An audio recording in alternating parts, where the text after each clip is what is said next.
اللہ الرحمن الرحیم حامدا و مصلیٰ اما بعد۔ عزیز طلباء کرام، ہم نے ہدایت الناس کے گزشتہ سبق میں مجرورات کا بیان تفصیلی طور پر پڑھا۔ اس سبق میں توابع کی بات وہ پڑھیں گے، اس کے بارے میں مصنف نے فرمایا الخاتمہ فی التوابع۔ چونکہ مورب کا بیان شروع کرنے سے پہلے یہی بیان کیا تھا کہ مورب کے اس باب کے اندر مصنف مقاصد ثلاثہ، یعنی ایک مقدمہ کے مقاصد اور ایک خاتمہ کا ذکر کریں گے۔ ہم نے مقدمہ کے مقاصد کی تفصیل پڑھ لی ہے، اب خاتمہ پڑھیں گے۔ فرمایا اعلم ان التي مرت من الاسماء المعربة كان اعرابها بالاتصالة بأن دخلتها العوامل من المرفوعات والمنصوبات والمجرورات،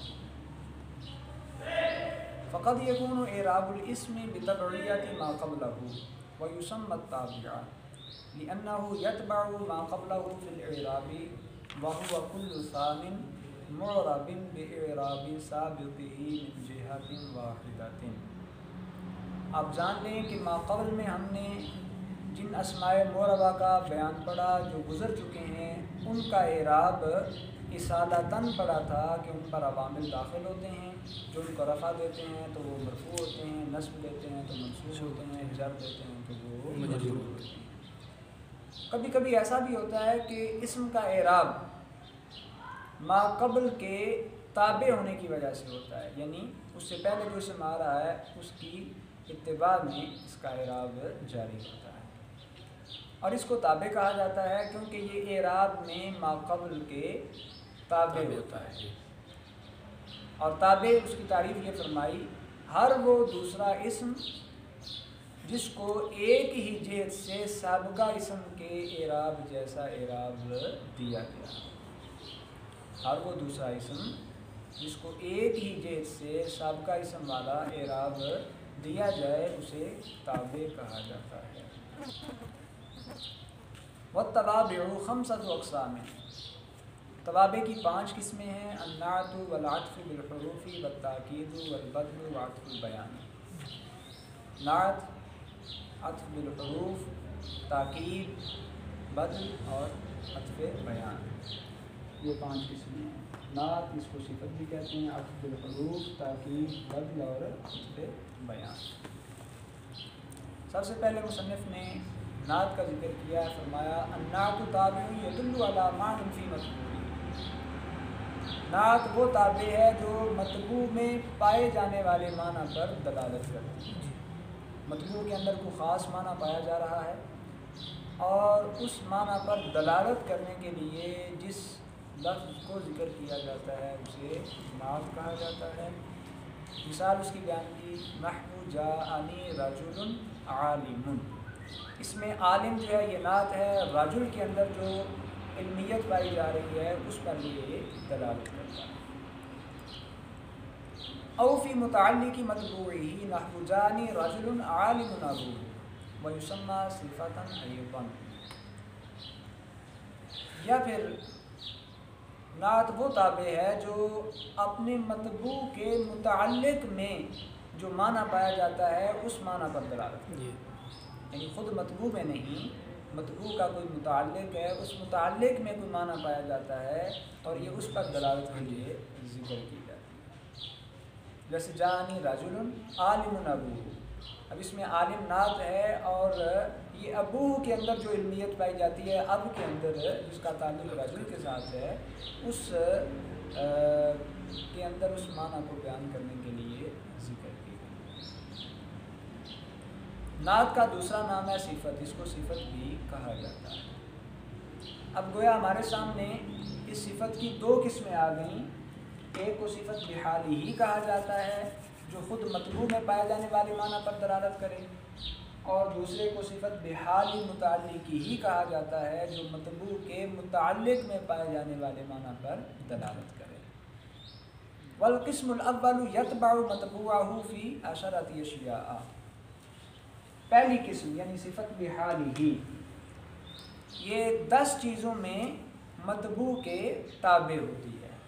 فی الاعرابی، اعراب میں تین چیزیں آتی ہیں، رفع نصب جر جی، و تعریفی و تنکیری، تعریف و تنکیر میں، والافرادی و تثنیاتی والجمعی، افراد تثنیہ اور جمع میں، والتذکیری و تانیثی اور تذکیر و تانیث میں۔ اور یاد رہے یہ چار گروپ ہیں، اعراب کا گروپ الگ ہے، تعریف و تنکیر کا الگ ہے، افراد و تثنیہ اور جمع کا الگ ہے، تذکیر و تانیث کا الگ ہے۔ تو بیک وقت ان چاروں گروپوں میں سے ایک ایک چیز کا ہونا ضروری ہوتا ہے۔ یعنی اگر موصوف کا اعراب رفع ہے تو صفت رفع مرفوع ہوگی، موصوف معرفہ ہے تو صفت معرفہ ہوگی، موصوف مفرد ہے تو صفت مفرد ہوگی، موصوف مذکر ہے تو صفت مذکر ہوگی۔ مصنف نے چند مثالیں بیان کی، نحو جانی رجل عالم، اس میں موصوف مذکر صفت بھی مذکر، موصوف نکرہ صفت بھی نکرہ، موصوف مرفوع صفت بھی مرفوع، اور موصوف مفرد صفت بھی مفرد ہے۔ ورجلان عالمان یہ تثنیہ کی مثالیں ہیں، ورجال عالمون جمع کی مثال، وزید العالم یہ معرفہ کی مثال، وامرأۃ عالمہ اور یہ مؤنث کی مثال۔ والقسم الثانی انما یتبع متبوعہ فی الخمسۃ الاول فقط عن الاعراب والتعریف والتنکیر كقوله تعالی من هذه القرية الظالم اهلها۔ یہ جو دوسری قسم ہے یعنی صفت بحال متعلقی ہی، یہ فقط پہلی جو 5 چیزیں ہیں ان میں متبوع کے تابع ہوتی ہے۔ پہلی 5 چیزیں کون سی تھیں؟ یعنی اعراب، تعریف و تنکیر، اعراب تعریف، اعراب میں 3 رفع نصب جر اور تعریف۔ تو دوسری قسم جو ہے ان 5 میں موصوف کے تابع ہوگی۔ 5 میں سے بیک وقت 2 چیزیں پائی جائیں گی، ادھر رفع ہے موصوف میں تو صفت میں بھی رفع ہوگا، موصوف معرفہ ہے تو صفت بھی معرفہ ہوگا۔ تیسرا ارشاد باری تعالیٰ مثال بیان فرمائی، من هذه القرية الظالم اهلها، من هذه القرية الظالم اهلها۔ اب اس میں دیکھیں الظالم یہ صفت ہے القریہ کی، اور القریہ جو ہے معرفہ ہے، الظالم بھی معرفہ ہے، القریہ مجرور ہے، الظالم بھی مجرور ہے۔ باقی تذکیر و تانیث میں کوئی مطابقت نہیں، اور افراد و تثنیہ اور جمع میں کوئی مطابقت نہیں، اس کی ضرورت نہیں۔ اچھا، وفائدۃ النعت تخصیص المنعوت ان کان نکرتین نحو جانی رجل عالم۔ اب یہ جو صفت ہے، اس صفت کا کلام کے اندر ذکر کرنے کا فائدہ کیا ہوتا ہے؟ مصنف نے 5 فائدے مختلف بیان کیے، اور بھی ہیں، یہاں 5 کا ذکر کیا۔ وہ فوائد کیا کیا ہیں؟ تخصیص، اگر دونوں نکرہ ہوں، یعنی موصوف بھی نکرہ ہے صفت بھی نکرہ ہے، تو پھر صفت کیا کرتی ہے؟ موصوف کو خاص کر دیتی ہے۔ مثلا کوئی کہے جاءنی رجل عالم، میرے پاس عالم شخص آیا، اب عالم نے آ کر راجل کے اندر تخصیص پیدا کر دی کہ آنے والا عالم ہے، غیر عالم نہیں ہے۔ وَتَوْضِيحُهُ إِنْ كَانَ مَعْرِفَتَيْنِ نَحْوُ جَانِ زَيْدٌ الْفَاضِلُ، اگر دونوں معرفہ ہوں تو پھر صفت کیا فائدہ دیتی ہے؟ صفت کا پھر فائدہ یہ ہوتا ہے کہ یہ معرفہ کی توضیح کر دیتی ہے، اس کی وضاحت کر دیتی ہے۔ جیسے جانی زید الفاضل، اب زید معرفہ ہے، الفاضل یہ بھی معرفہ ہے، تو الفاضل نے آ کر کیا کیا؟ زید کے اندر وضاحت پیدا کر دی، اس کی توضیح بیان کر دی۔ وقد یکون لمجرد الثناء والمدح نحو بسم اللہ الرحمن الرحیم، کبھی کبھی صفت جو ہے وہ تخصیص یا توضیح کے لیے نہیں آتی، بلکہ محض ثناء اور مدح کے لیے آتی ہے۔ جیسے بسم اللہ الرحمن الرحیم، اس میں الرحمن الرحیم اس میں جلالت کی صفات ہیں، یہ محض مدح و ثناء کے لیے ہیں، تخصیص یا توضیح کے لیے قد یکون للذم نحو اعوذ باللہ من الشیطان الرجیم، کبھی کبھی صفت محض مذمت کے لیے آتی ہے، جیسے اعوذ باللہ من الشیطان الرجیم، الرجیم یہ شیطان کی صفت ہے مذمت کے لیے ملعون شیطان۔ وقد یکون للتاکیدی، اور کبھی کبھی صفت جو ہے وہ تاکید کے لیے ہوتی ہے، جیسے نحو نفخۃ واحدہ، تو اس میں واحدہ یہ نفخہ کی تاکید ہے۔ نفخہ خود جو ہے یہ فعلہ کے وزن پر ہے، جو ایک کا معنی دے رہا ہے، لیکن واحدہ کی صفت میں آ کر اس میں مزید تاکید پیدا کرتی ہے۔ اعلم ان النکرۃ توصف بالجملۃ الخبریۃ نحو مررت برجل ابوہ عالم او قام ابوہ والضمیر لا یوصف ولا یوصف به۔ یہاں مصنف نے آخر میں تنبیہ فرمائی، اور وہ تنبیہ یہ ہے اگر موصوف نکرہ ہو تو اس کی صفت جملہ خبریہ آ سکتی ہے۔ موصوف صفت نکرہ ہو تو اس کی صفت جملہ خبریہ آ سکتی ہے، اور جملہ خبریہ جملہ اسمیہ بھی ہو سکتا ہے، پھر جملہ فعلیہ بھی، جیسے مررت برجل ابوہ عالم، اس میں رجل موصوف ہے نکرہ ہے، ابوہ عالم یہ جملہ اسمیہ اس کی خبر صفت بن رہی ہے۔ مررت برجل قام ابوہ، رجل جملہ رجل جو ہے یہ نکرہ ہے موصوف ہے، اور قام ابوہ جملہ فعلیہ اس کی صفت بن رہی ہے۔ اور اسی تنبیہ کے اندر ایک دوسری بات بھی بیان کی، والضمیر لا یوصف ولا یوصف به، اس میں ضمیر جو ہے نہ موصوف بنتا ہے نہ صفت بنتا ہے۔ موصوف اور صفت کا تعلق اس میں ظاہر کے ساتھ ہے، اس میں ضمیر کے ساتھ نہیں ہے، تو اس میں ضمیر نہ موصوف باقی ہوگا نہ صفت باقی ہوگا۔ تو توابع کی اقسام میں سے جو پہلی قسم ہے صفت، بحالہ بحال متعلق ہی، اور کن کن چیزوں میں بحال ہی کے اندر مطابقت ضروری ہے، کن کن چیزوں میں متعلق ہی میں، اور اس کے فوائد کیا ہیں، ہم نے ان کی تفصیل پڑھی۔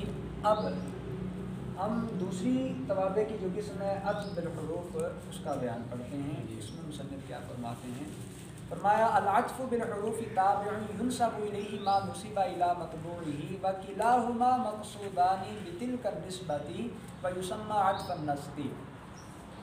عطف بالحروف، عطف کا لغوی معنی ہوتا ہے الرجوع الی الشیء بعد الانصراف عنہ، کسی چیز سے آدمی منہ پھیر لے تو دوبارہ اس کی طرف متوجہ ہو، اس کے لیے لفظ بولا جاتا ہے عطف، لغوی اعتبار سے، اصطلاحی تعریف آگے۔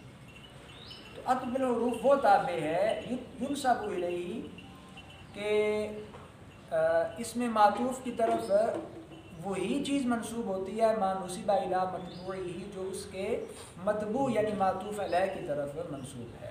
وکلاہما مقصودان بتلک النسبۃ، اور یہ دونوں ہی اس نسبت سے مقصود ہوتے ہیں، جس طرح معطوف علیہ نسبت سے مقصود ہوتا ہے اسی طرح معطوف بھی نسبت سے مقصود ہوتا ہے۔ اور عطف بالحروف کا ایک دوسرا نام بھی ہے، اس کو عطف نسخ بھی کہا جاتا ہے۔ وشرطه ان يكون بينه وبين متبوعه احد حروف العطف وسياتي ذكرها في القسم الثالث ان شاء الله تعالى۔ عطف بالحروف کے لیے شرط یہ ہے کہ تابع اور متبوع کے درمیان حروف عاطفہ میں سے کوئی ایک موجود ہو، جو کہ 10 ہیں، وہ آگے انشاءاللہ قسم ثالث یعنی حروف کے تحت آ جائیں گے۔ مثال بیان کی، نحو قام زید و عمر، اب اس میں زید جو ہے یہ متبوع ہے، عمر تابع ہے، زید کو معطوف علیہ کہتے ہیں، عمر کو معطوف کہتے ہیں، اور درمیان میں واو حرف عطف موجود ہے۔ تو زید کی طرف جس چیز کی نسبت ہے وہ ہے قامہ، اسی چیز کی نسبت عمر کی طرف بھی ہے واو حرف عطف کے واسطہ کے ساتھ، اور زید اور عمر دونوں ہی قامہ نسبت سے مقصود ہیں۔ وَإِذَا عُطِفَ عَلَى الضَّمِيرِ الْمَرْفُوعِ الْمُتَّصِلِ يَجِبُ تَأْكِيدُهُ بِالضَّمِيرِ الْمُنْفَصِلِ نَحْوُ ضَرَبْتُ أَنَا وَزَيْدٌ۔ اچھا، یہ عطف کے حوالے سے کچھ تفصیل ہے۔ عطف میں اس میں ظاہر کا اس میں ظاہر پر عطف ہوگا، اسی طرح اس میں ظاہر کا اس میں ضمیر پر بھی عطف ہو سکتا ہے، لیکن اس کے لیے کچھ چیزیں ملحوظ رکھنا ضروری ہوتی ہیں۔ وہ کیا کیا چیزیں ہیں؟ مصنف نے 3 الگ الگ صورتیں بیان کی ہیں اس میں ضمیر کے حوالے سے، کہ اگر اس میں ظاہر کا ضمیر مرفوع متصل پر عطف ہو تو پھر کیا کیا جائے گا؟ یجب تاکیدہ بالضمیر المنفصل، تو اس ضمیر مرفوع متصل کی ضمیر منفصل کے ساتھ تاکید لانا ضروری ہوگا، تب اس پر اس میں ظاہر کا عطف ہو سکتا ہے۔ جیسے ضربت انا و زید، اب ضربت میں تو ضمیر مرفوع متصل ہے، یہ معطوف علیہ بننی ہے اور زید نے معطوف، تو معطوف علیہ اس کو بنانا کب صحیح ہوگا؟ جب انا کے ساتھ اس کی تاکید لائی جائے اور یوں کہا جائے ضربت انا و زید الا اذا فصل، ہاں ضمیر مرفوع متصل پر ضمیر مرفوع منفصل کے بغیر بھی عطف جائز ہے، مگر اس کی صورت یہ ہے کہ ضمیر مرفوع متصل اور اس اسم ظاہر کے درمیان کسی چیز کا فاصلہ آ جائے، جیسے ضربت الیوم و زید، ضربت الیوم و زید۔ اب اس میں تو ضمیر جو ہے یہ معطوف علیہ ہے، زید معطوف ہے اور الیوم درمیان میں فاصلہ آ گیا تو ڈائریکٹ اس کا عطف ہو سکتا ہے، اب ضمیر منفصل لانے کی حاجت نہیں ہے۔ یہ تیسری صورت، ضمیر اور معطوف میں فاصلہ آتا ہے۔ اور اسی میں ہی چوتھی صورت یہ بنتی ہے وَإِذَا عُطِفَ عَلَى الضَّمِيرِ الْمَجْرُورِ يَجِبُ إِعَادَةُ حَرْفِ الْجَرِّ نَحْوِ مَرَرْتُ بِكَ وَبِزَيْدٍ۔ اللہ اکبر، جب اسم ظاہر کا ضمیر مجرور پر عطف کیا جائے، اسم ظاہر کا ضمیر مجرور متصل پر عطف ہو، یجب اعادۃ حرف الجر، تو اس میں ظاہر میں حرف جر کا اعادہ ضروری ہوگا۔ اس میں ظاہر میں یعنی معطوف جو ہوگا جس کا عطف اس میں ضمیر پر کر رہے ہیں، تو اس معطوف میں ضمیر کا اعادہ کرنا، حرف جر کا اعادہ کرنا ضروری ہوگا۔ مثلا یوں کہیں گے مررت بک وبزید، اب بیکا میں کاف ضمیر جو ہے مجرور متصل، یہ معطوف علیہ ہے، زید کا اس پر عطف ہے، اور اس عطف کے لیے ضروری کیا ہے کہ با جو ہے حرف جر وہ اس کے ساتھ ذکر کیا جائے۔ اچھا جی، یہ ہمارے سامنے کچھ عطف بالحروف کے حوالے سے تفصیل آئی، اس میں ظاہر پر عطف، ضمیر مرفوع پر، ضمیر اور معطوف میں فاصلہ، ضمیر مجرور متصل، تو پھر کیسے اس کو ڈیل کیا جائے گا۔ آگے مصنف جو ہے معطوف اور معطوف علیہ کے حوالے سے ایک تنبیہ فرما رہے ہیں، فرمایا وَاعْلَمْ أَنَّ الْمَعْطُوفَ فِي حُكْمِ الْمَعْطُوفِ عَلَيْهِ عَنِ إِذَا كَانَ الْأَوَّلُ صِفَةً لِشَيْءٍ أَوْ خَبَرًا لِأَمْرٍ أَوْ صِلَةً أَوْ حَالًا فَالثَّانِي كَذَلِكَ أَيْضًا۔ آپ جان لیجئے کہ معطوف معطوف علیہ کے حکم میں ہوتا ہے، مراد یہ ہے کہ اگر معطوف علیہ کسی چیز کی صفت بنے تو معطوف بھی اس کی صفت بنے گا، معطوف علیہ کسی معاملے کی خبر بنے تو معطوف بھی خبر بنے گا، معطوف علیہ کسی چیز کا صلہ ہو تو معطوف بھی صلہ ہوگا، معطوف علیہ کسی چیز کا حال بن رہا ہے ذوالحال کا تو معطوف بھی حال ہی بنے گا، اس کا معاملہ وہی ہوگا جو معطوف علیہ کا ہے۔ وَالضَّابِطَةُ فِيهِ أَنَّهُ حَيْثُ يَجُوزُ أَن يُقَامَ الْمَعْطُوفُ مَقَامَ الْمَعْطُوفِ عَلَيْهِ جَازَ الْعَطْفُ وَحَيْثُ لَا فَلَا۔ یاد رہے ایک اسم کے دوسرے اسم پر عطف کے حوالے سے ایک ضابطہ بیان کیا، اور وہ ضابطہ یہ ہے کہ ہر وہ مقام، ہر وہ جگہ جہاں معطوف کو معطوف علیہ کی جگہ لانا جائز ہے، یعنی معطوف علیہ کو فرض کرو ہم ختم کر دیتے ہیں اور اس کی جگہ معطوف کو رکھتے ہیں، تو یہ معطوف کا اس کی جگہ لانا اگر جائز ہے تو عطف جائز ہوگا، اور اگر معطوف علیہ کو ختم کر کے معطوف کو اس کی جگہ لانا جائز نہ ہو تو پھر عطف بھی جائز نہیں ہوگا۔ والعطف على معمولين عاملين مختلفين جائز ان كان المعطوف عليه مجرورا مقدما والمعطوف كذلك نحو في الدار زيد والحجرة عمرو۔ یہاں پر ایک اور چیز بیان کی، عطف تو ایک عامل کے اعتبار سے ہوتا ہے، لیکن بعض اوقات ایسا بھی ہوتا ہے کہ دو مختلف عاملوں کے دو مختلف معمول ہیں تو ان کا آپس میں عطف جائز ہوتا ہے، عامل بھی مختلف معمول بھی مختلف ہیں، لیکن ان کا آپس میں عطف جو ہے وہ جائز ہوتا ہے۔ یہ کب ہوگا؟ اس کے لیے ایک شرط بیان کی، وہ یہ ہے کہ معطوف علیہ مجرور بھی ہو اور مقدم بھی ہو، معطوف علیہ مجرور ہو، مقدم ہو اپنے مبتدا سے، اور معطوف بھی ایسے ہی ہو، یعنی معطوف بھی مبتدا سے مقدم ہو تو وہاں عطف جائز ہوگا. اب معطوف علیہ مجرور مقدم فی الداری، اس میں دار معطوف علیہ ہے مجرور ہے، زید یہ مبتدا ہے، فی الدار یہ خبر مقدم ہے.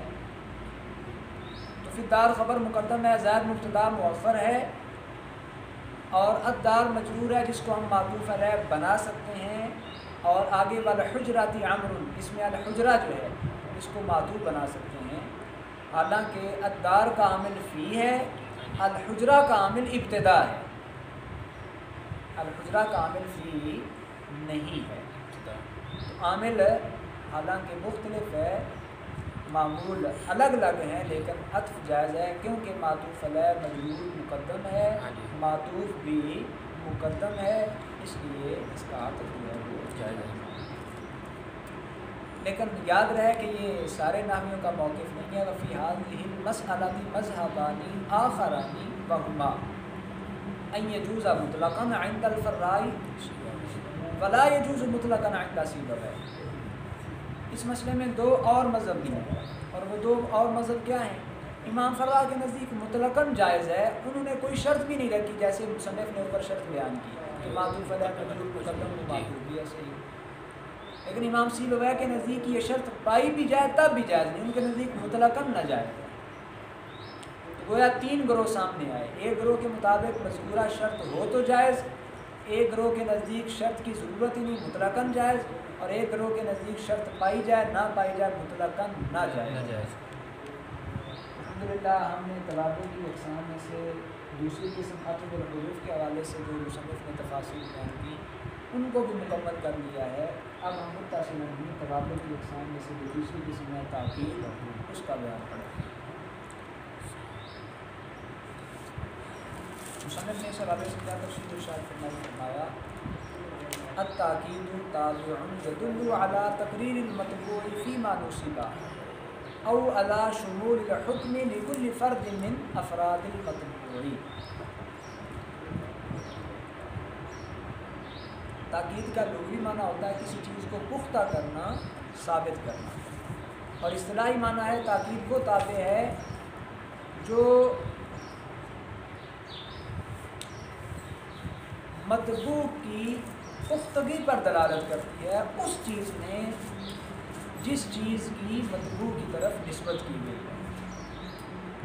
یعنی مطبوع کی جس چیز کی طرف نسبت کی گئی ہے اس نسبت کو پختہ کرنے کے لیے تاکید کا ذکر کیا جاتا ہے. یا پھر دوسری صورت تاکید وہ تابع ہے جو مطبوع کے افراد میں سے ہر فرد کے لیے حکم کی شمولیت پر دلالت کرے. تاکید وہ تابع ہے جو مطبوع کے افراد میں سے ہر فرد کے لیے اس بات کو ثابت کرے کہ جو حکم بیان کیا گیا ہے وہ ہر فرد کو شامل ہے، کوئی بھی فرد اس حکم سے مستثنا نہیں ہے.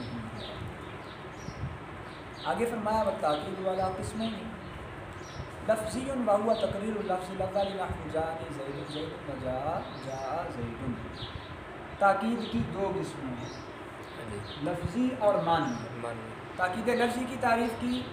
تاکید لفظی میں کیا ہوتا ہے؟ پہلے لفظ کا تکرار ہوتا ہے، اس میں جو پہلا لفظ آیا دوبارہ اسی کو ذکر کر کے تاکید کا ذکر کر دیا جاتا ہے. مثلا جاءنی زیدن زیدن، تو پہلے زید آیا پھر دوبارہ زید کو ذکر کر کے تاکید بنانا مقصود ہے.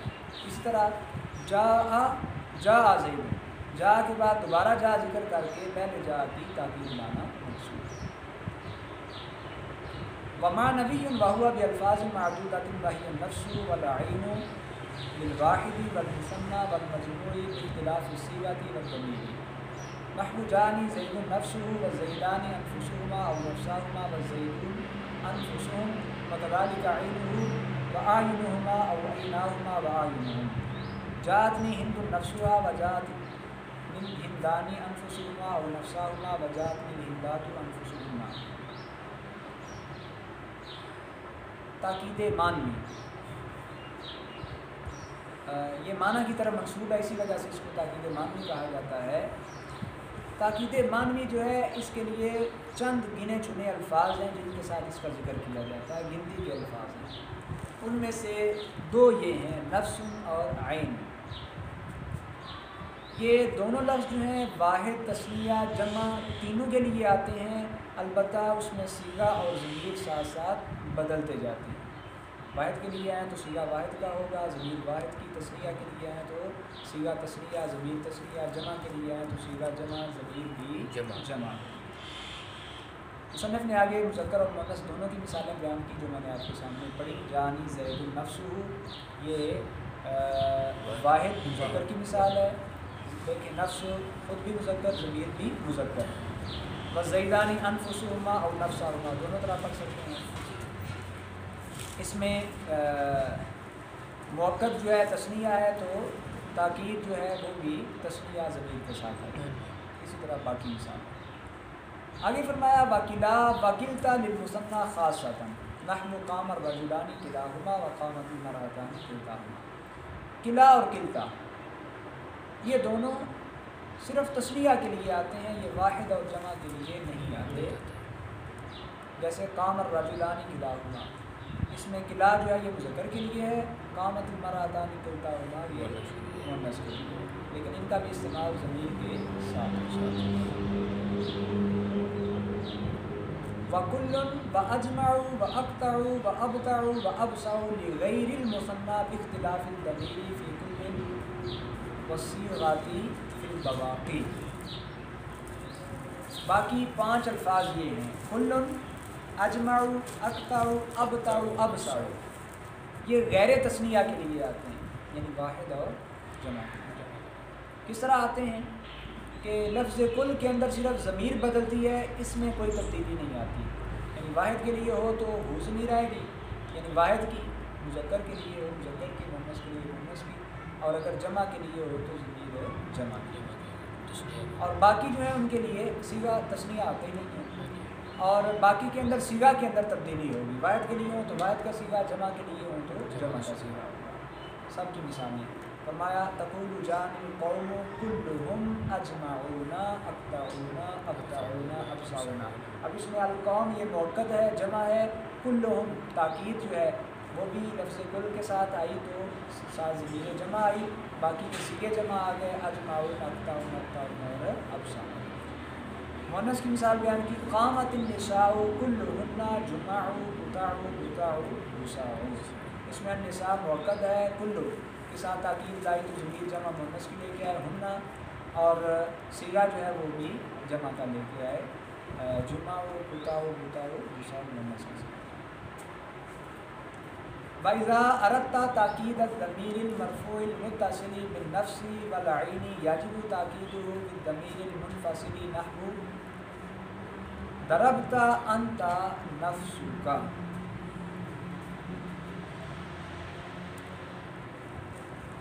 یہاں سے پہلے جو مثالیں بیان کی اس میں تاکید کا تعلق اس میں ظاہر کے ساتھ ہے۔ یہ جو عبارت آپ کے سامنے پڑھی گئی، اس عبارت میں یہ بیان فرما رہے ہیں کہ اگر موقت اس میں ظاہر نہیں ہے بلکہ اس میں ضمیر ہے، اور ضمیر بھی ضمیر مرفوع متصل ہے، اگر آپ اس کی تاکید لانا چاہتے ہیں، اور لانا کس کے ساتھ چاہتے ہیں، جو ہم نے شروع میں 2 لفظ پڑھے نفس اور عین کے ساتھ لانا چاہتے ہیں، تو پھر کیسے لائیں گے؟ فرمایا یاجب تاکیدہ بالضمیر المنفصل، اس ضمیر مرفوع متصل کی ضمیر مرفوع منفصل کے ساتھ تاکید لانا ضروری ہوگا، تب نفس یا عین کے ساتھ تاکید لا سکتے ہیں۔ جیسے ضربتا انت نفسک، اب ضربتا اس میں تا ضمیر مرفوع متصل ہے جس کو ہم نے موقت بنایا، تو موقت بنانے کے لیے ضروری کیا ہوا؟ انتا ضمیر منفصل کے ساتھ تاکید لانا ضروری ہوا، اس لیے بعد میں ہم نفس کے ساتھ اس کی تاکید لا سکتے ہیں۔ پھر تاکید کے کچھ الفاظ بیان ہوئے تھے، کل، اجمع، وقتہ وغیرہ، ان کے حوالے سے ایک قاعدہ بیان فرما رہے ہیں، اور وہ یہ ہے ولا یوقت بکل واجمع الا ما له اجزاء وابعاد يصح افتراقها حسا كالقوم او حكما کما تقول اشتریت العبد کلہ ولا تقول اکرمت العبد کلہ. لفظ کل اور اجمع، چونکہ ابتا ابسا یہ تینوں اجمع کے تابع ہیں، اس لیے ان کا ذکر نہیں کیا. لفظ کل اور اجمع کے ساتھ صرف اسی چیز کی تاکید لا سکتے ہیں جس چیز کے اجزاء ہوں، جس کے حصے ہوں.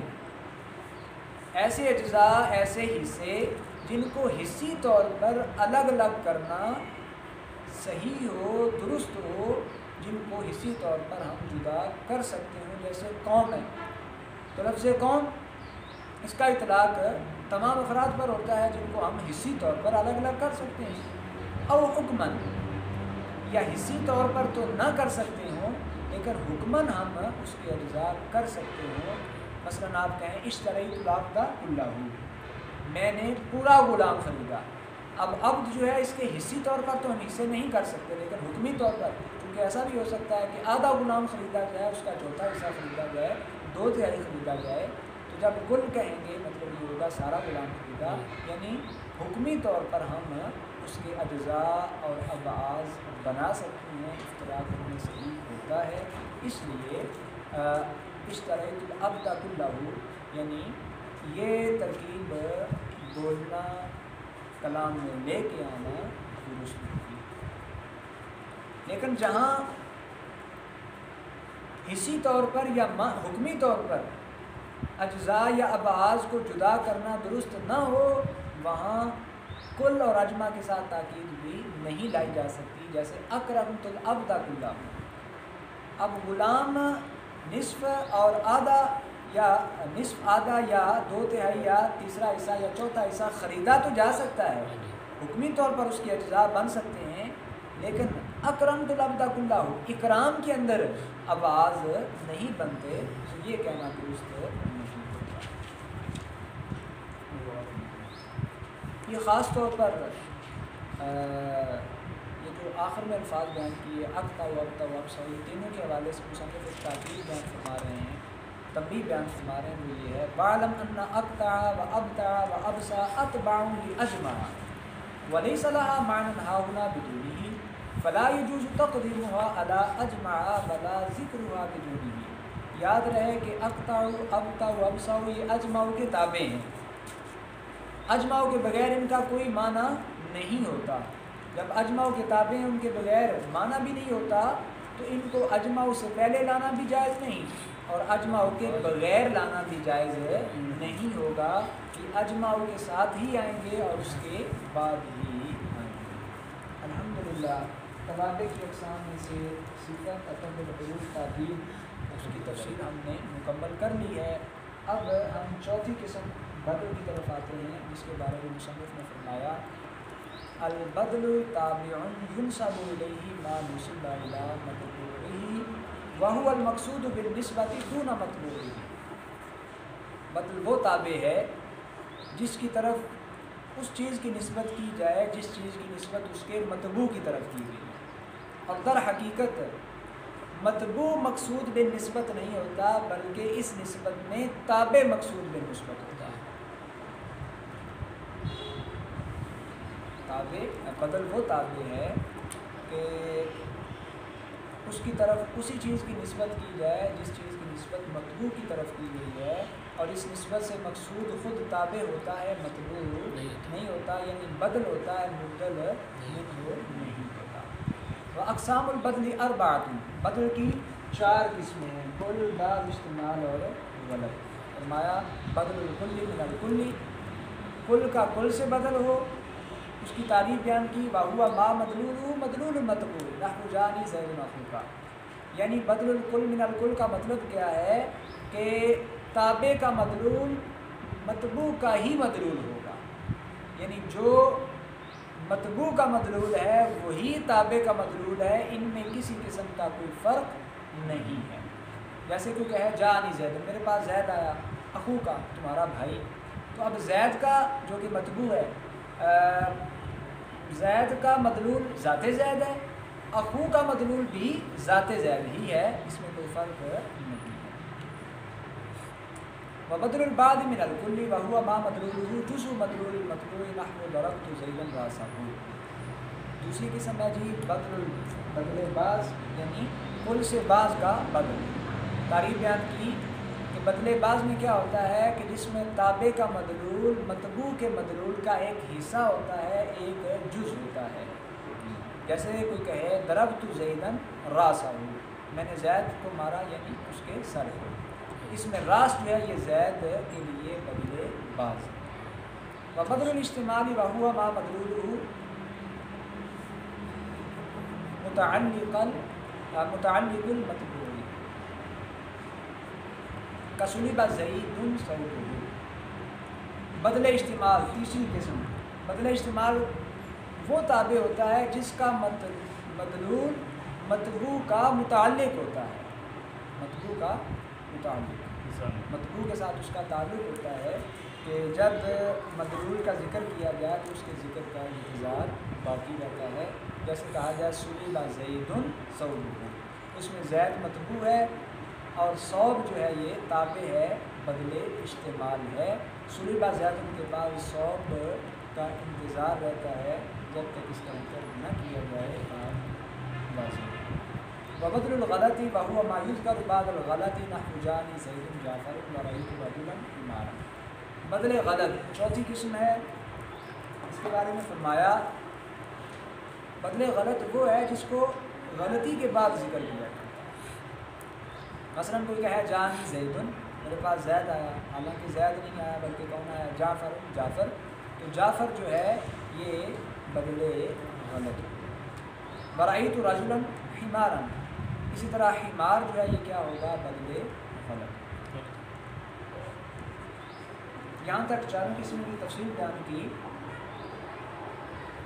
آگے بدل کے حوالے سے کچھ ضروری چیزیں بیان کر رہے ہیں، اور وہ یہ ہے والبدل ان کان نکرۃ من معرفۃ یجب نعتہ کقولہ تعالی بالناسیۃ ناسیۃ کاذبہ ولا یجب ذلک فی عکسہ بلا فی المتجانسین۔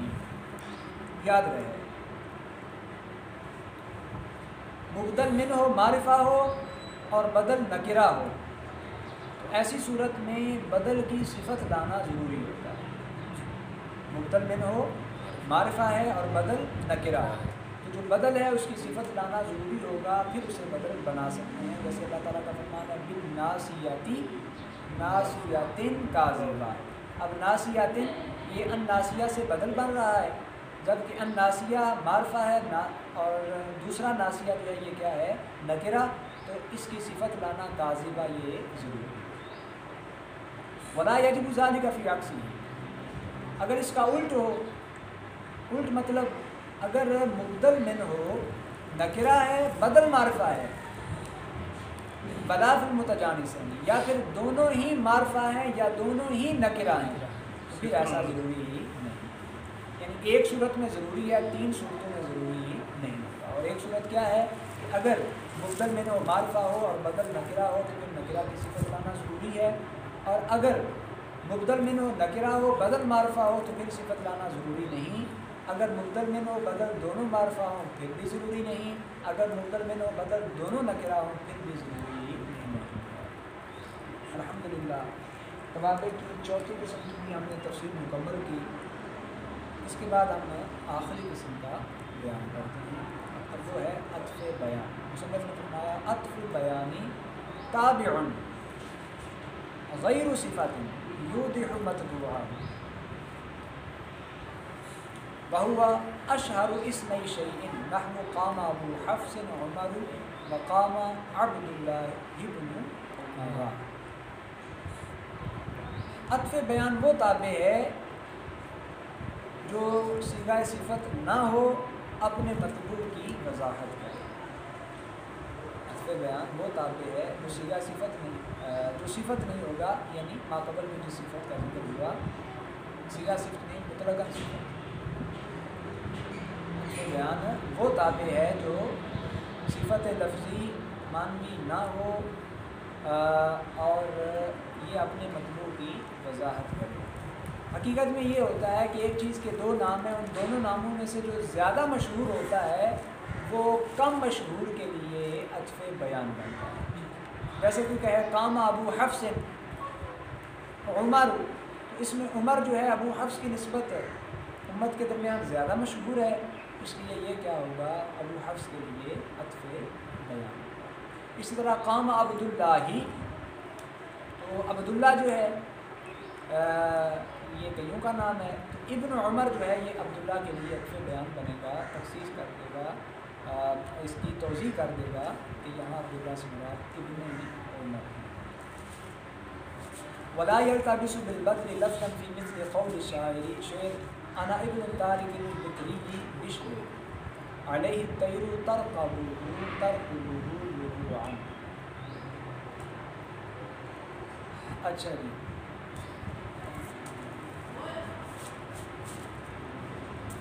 یہ ایک مثال بیان کی، شاعر کا شعر ہے، شاعر کے شعر کے اندر یہ ایک احتمال موجود تھا کہ شاید یہاں عطف بیان اور بدل کے درمیان التباس واقع ہو رہا ہے۔ مصنف نے فرمایا کہ یہاں عطف بیان جو ہے یہ بدل کے ساتھ لفظی اعتبار سے ملتبس نہیں ہے، دونوں میں فرق بالکل واضح ہے، کیونکہ بدل کس لیے آتا ہے، بدل جو ہے نسبت سے مقصود ہوتا ہے، اور جس چیز کی نسبت مطبوع کی طرف ہوتی ہے حقیقت میں اس کی تابع کی طرف نسبت کرنا مقصود ہوتا ہے، جبکہ عطف بیان کس لیے آتا ہے، یہ صفت نہیں ہوتا مطبوع کی وضاحت کرنے کے لیے، تو دونوں کا الگ الگ مقصود ہے۔ لہذا اس مثال کے اندر انا جو ہے یہ مبتدا ہے، ابن مضاف ہے، الطارق جو ہے یہ مضاف ہے، اپنے مفعول کی طرف ہے، اس کی نسبت ہو رہی ہے جو کہ البکری بھی ہے، اور البکری کے لیے بشرین جو ہے یہ عطف بیان بن رہا ہے۔ بشرین یہ اس کے لیے بدل نہیں ہے، عطف بیان ہے، یہاں کسی قسم کا کوئی التباس نہیں ہے۔ الحمدللہ اللہ تعالیٰ کے فضل و کرم سے ہم نے طلاق کی بحث کو مکمل کر لیا ہے۔ انشاءاللہ ہمارا اگلا سبق جو ہوگا وہ ہے اس میں مبنی کے حوالے سے ہوگا۔ اللہ رب العزت